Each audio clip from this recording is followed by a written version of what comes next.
kind of think it's important to think about the life cycle of a partnership, because I feel like the curve, if I were to draw it, is sort of like, to your point, like the first, it kind of goes up, and that's the investment that you put in up front, and you start to get some leads trickle in as you're doing that pilot with a larger company or some co-marketing or whatever. Then, when things go well and you've signed all your agreements, it kind of goes up. And in the example of Intuit and the partnership that I launched, we 2x the lead volume. That was insane, right? And at first, those leads are all really primed and excited, and it's something new. And Intuit is sending emails, and they're sharing all those pop-ups within their product, and things are great. And you're like, oh my God, we did it. Jackpot. We raised the next round. Marketing is the hero, and strategic partnerships together with them. It's amazing. And then it kind of goes like this. And then you have to do a lot of other work to continue to keep that momentum, right? And that's when a lot of those other growth strategies start to sort of happen to keep that curve up, as well as the strategic partnerships team kind of going across the organization and making sure that all of those leads for the customers are serviced well.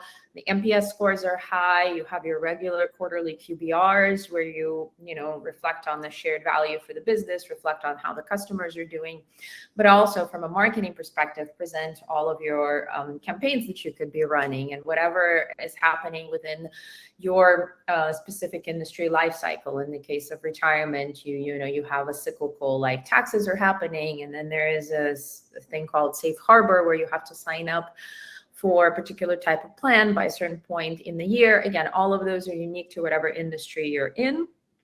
But that continuous kind of re-engagement, remarketing both to your partner so that then they can agree to market to their customers so that then you can convert more folks into your funnel.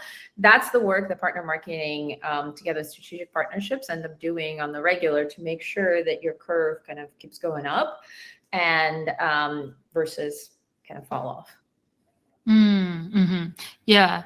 And that actually answers Sabrina's question about what is the best way to ensure partners are highly committed and driving revenue your way. Any tips to share? So what I'm hearing is, almost like a quarterly check-in to confirm the value that's driven for both sides, and continue to engage on an ongoing basis on marketing activities and go to market.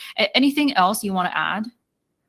Yeah, and what's important in that shared value is to make sure you are staying very data driven, right? You're talking about dollars and cents, and you're talking about the funnel. And then you're also looking at, if you do have that API integration, you're looking at how well is that API doing? Are there any issues on the technical side?